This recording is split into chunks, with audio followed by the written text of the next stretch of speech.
चुनावी चकल्लस में आपका स्वागत है। मैं हूं विद्याशंकर तिवारी, इंडिया न्यूज के डिजिटल चैनल इन खबर के लिए। तो इस चकल्लस में हम बात करेंगे मध्य प्रदेश की राजनीति की। मध्य प्रदेश की राजनीति, चुनावी राजनीति जो है नई करवट ले रही है। करवट की वजह यह है कि वहाँ पे मुख्यमंत्री शिवराज सिंह चौहान के साले साहब ने बगावत कर दी है। पुरानी कहावत है, सारी खुदाई एक तरफ और जोरू के भाई एक तरफ, लेकिन यहाँ पे तो जोरू के भाई ने ही बगावत कर दी है। न बहन के कहने में आ रहा है, न जीजा के कहने में आ रहा है, न भांजे के कहने में आ रहा है। और वो भी बगावत करके कहाँ गए हैं? सीधे चले गए हैं कांग्रेस में।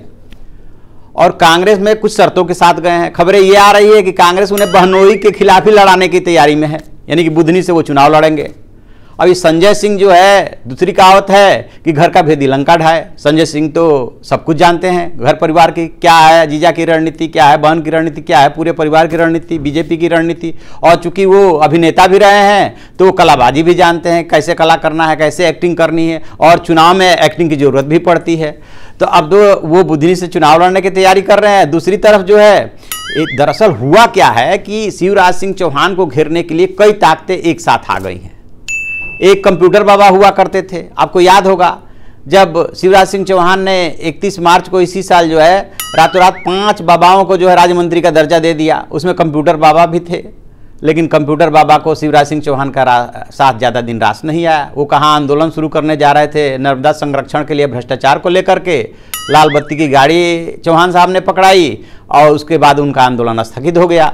लेकिन वो असली तो वो त्यागी जी हैं, उनका नाम, और वो जो है अब वो भी बगावत के रास्ते पे हैं। तो क्या हुआ कि उसके बाद उन्होंने मंत्री पद छोड़ दिया। चुनाव के ऐन मौके पे पिछले महीने जो है मंत्री पद छोड़ दिया। अब मंत्री पद छोड़ने के बाद वो पीछे से राजनीति करने लगे हैं और वो भी जो है कांग्रेस की तरफ झुके हुए हैं। तो कंप्यूटर बाबा, साले साहब, और इसके अलावा वहाँ पे एक सपाक्स जो है सवर्णों की पार्टी अलग खड़ी हो गई है, वो अलग उनके लिए चिंता का सबब है।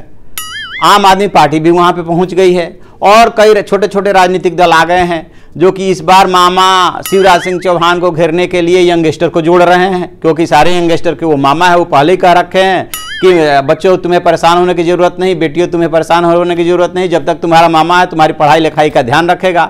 लेकिन यहाँ पे यंगस्टर को जोड़ने के लिए, सवर्णों को जोड़ने के लिए जो अलग अलग वहाँ पे दाव आजमाए जा रहे हैं, उसके बाद जो है मामा घिर गए हैं। अब उस घिरने में कंप्यूटर बाबा भी आ गए। अब और सबका तो वो निपट रहे जैसे तैसे, राजनीति में निपटा जाता है, इसमें कोई बड़ी बात नहीं है। पत्नी भी अलग हो सकती है, उसमें भी कोई बड़ी बात नहीं है। लेकिन एक साथ सारी ताकतें आ गई है और अब मामा शिवराज को ये समझ में नहीं आ रहा है कि निपटे तो कैसे निपटे। अब सब पे भारी पड़ रहा है वो जो सपाक्स गठित हुआ है सवर्णों वाला, जहां गांव में कई जगह, शहरों में कई जगह ये पोस्टर लग गए हैं कि सवर्णों का गांव है, यहाँ पे वोट मांगने आने की जरूरत नहीं है। तो अब देखना यह है, लेकिन मामा भी कोई कम होशियार नहीं है। वो जो है मध्य प्रदेश की राजनीति को जब दिखा है कि वो घिर रहे हैं, चाहे किसानों का आंदोलन रहा हो, चाहे और आंदोलन रहे हो, तब उन्होंने कोई ना कोई ऐसी चाल चली, ऐसा रास्ता निकाला कि सबको चित्त कर दिया। अब देखने वाली बात है कि इस बार शिवराज सिंह चौहान साले से निपटने के लिए, जोरू के भाई से निपटने के लिए, कंप्यूटर बाबा से निपटने के लिए, सपाक से निपटने के लिए कौन रास्ता अख्तियार करते हैं। तो आप ऐसी खबरों के लिए देखते रहिए हमारा डिजिटल चैनल इन खबर, और उसे सब्सक्राइब कीजिए।